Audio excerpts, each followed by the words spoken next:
Ladies and gentlemen, welcome back. Thank you all for hopping aboard with the captain for another video. Now, in this one, we have legendary 7-time national champion head coach Nick Saban of Alabama retiring. This is big news, huge news for the college football world, all right, as a whole. Now, we it's kind of been in talks for the last, I know, 5 seasons at least. I've been hearing almost every season people are like, "Is this the year that he'll hang it up? Is this going to be the year?" And then finally, here we are, 2024, and after 17 seasons at Alabama, winning 6 national championships, appearing in the college football playoff 8 of the 10 years in its existence, he has retired. So, man, first off, people that know me, they know I am a diehard Auburn football, Auburn period fan. All right. I support Auburn athletics, period. Doesn't matter what sport, I'm an Auburn guy. But I do have great respect for Nick Saban. All right. His head coaching prowess, the way he's been able to lead teams over the years. I mean, year in and year out, and not only winning championships at Alabama, but also he won a national championship at LSU. So 7 total. That's a ridiculous number. I mean, what the next closest head coach that's coaching right now has what, two? Kirby Smart at Georgia, he has two. I think maybe Dabo Sweeney has two. I mean, I don't know anybody that has like 4 or 5. No, man. I mean, we're talking about you got to go way back to find another coach that's even approaching the amount of success that Nick Saban has had. So, with all that being said, man, I'm going to read off Nick Saban's statement. All right, in regards to his retirement, the University of Alabama has been a very special place to me and Terry. We have enjoyed every minute of our 17 years being the head coach at Alabama, as well as becoming a part of the Tuscaloosa community. It is not just about how many games we won and lost, but it's about the legacy and how we went about it. We always tried to do it the right way. The goal was always to help players create more value for their future, be the best player they could be, and be more successful in life because they were part of the program. Hopefully, we have done that, and we will always consider Alabama our home. It's a beautiful statement. Beautiful statement. And in this article, which I will link in the description, it shows his accomplishments, right? In the national championships, 7.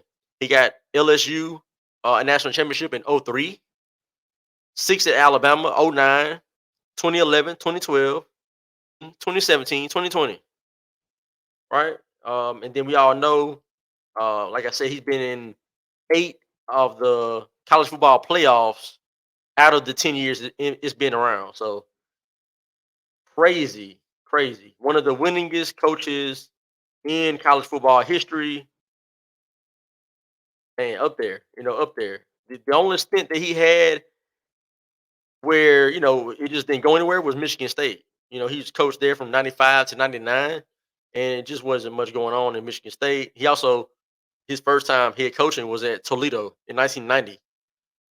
So the guy has been amazing. He has coached 4 Heisman Trophy winners. Mark Ingram, '09. Derrick Henry, 2015. Those both were running backs. Wide receiver, Devontae Smith, 2020. And then quarterback, Bryce Young, 2021. And he holds a a record for having coached 49 first round NFL draft picks in his career. That's man, just amazing. It's really amazing. So, man, kudos to a job well done for Coach Saban. Respect for his legacy that he's built. Not only at Alabama, but being at LSU in those seasons that he was there, man, they were very formidable. They were very competitive. They did win a national championship. Much respect, much respect for that. Even come from me, a War Eagle guy. Okay, now let's go to what's next. All right, what's next? Because there's got to be a lot of coaches that are, man, that really want to get in there and take over this program. I mean, we're talking about a program that has has the wheels turning. And, the wheels are turning. You got great talent already there. Now the game is different. Did it have something to do with why he left? Now, I mean, the game is much different than even 10 years ago.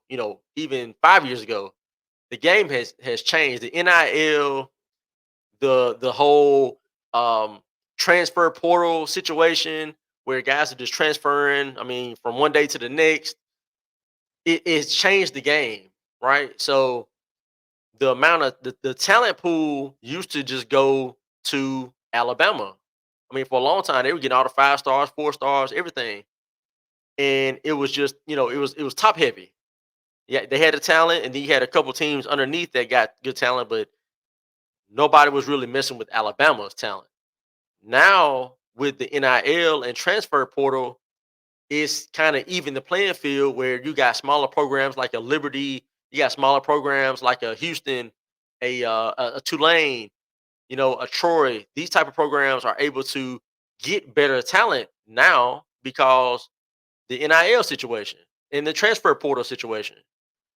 Um, there may be guys that want to go to one of those smaller schools for a season, you know, go undefeated there, and then they transfer to Oklahoma or an Alabama or Georgia or Clemson or whoever, right?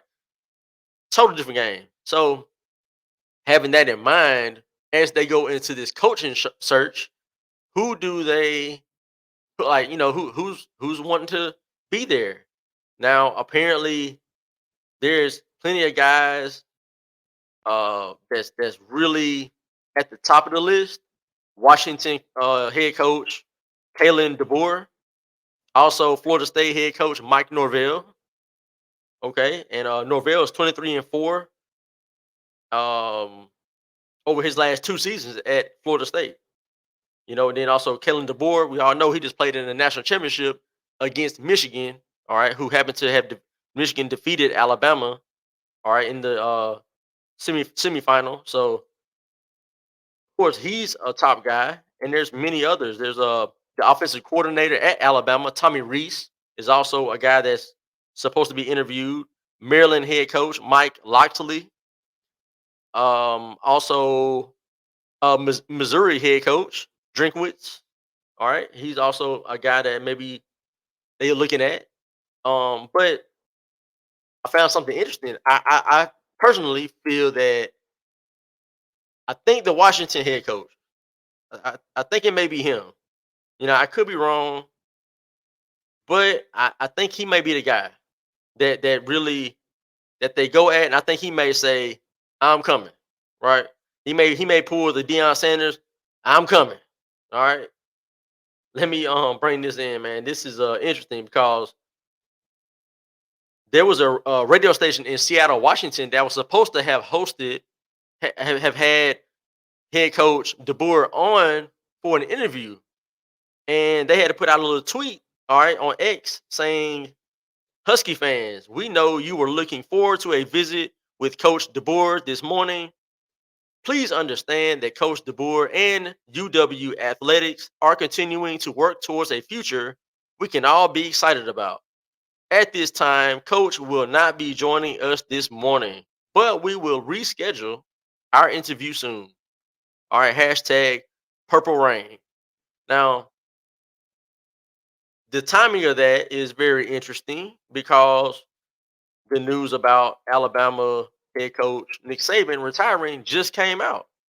And this was tweeted at 8 a.m. on the 12th. All right, that is today. Okay, so that's how soon recent this was. I think possibly he's going to be the guy that maybe the top guy. All right, especially just playing in the national championship. I mean, he turned around a Washington program that was like 4-8 before he got there, and they've gone. I think they've lost 3 games. All right, since he's been there, 3 games, and they just played in the national championship after an undefeated season before that game. So he may be the guy. He may be the guy, but we'll see as time goes on who takes the helm at Alabama, who takes the reins, who leads this program. That's it's a legendary program. So I think they're going to get the best guy possible. I believe they will get the best guy possible, but we'll see. Anyway, man, let me know down below. How do you feel about this news of retirement from Nick Saban? Are you happy? Did you go and roll too much corner, all right, with the college kids in happiness and joy and amazement, right? That this happened. Are you in that type of mindset, or are you a little bit down because maybe this was your head coach, right? You're an Alabama fan. How do you feel about it? How do you guys over somebody that's watching that's a Michigan fan, USC fan, Penn State fan, whatever the case? What is the rest of the people who are not even Alabama fans or Auburn fans, anything? What do y'all think about this? Are you happy? Are you sad? Or do you just not care? You're just indifferent? Y'all let me know down below. Appreciate y'all for watching. Hit that like, share the video with a friend, and of course, hit that subscribe. I appreciate y'all. Thank you for riding with me. Once again, this was the Captain's Quarter Show. I was your host, L. Milliner, the Captain. Until next time, I am gone.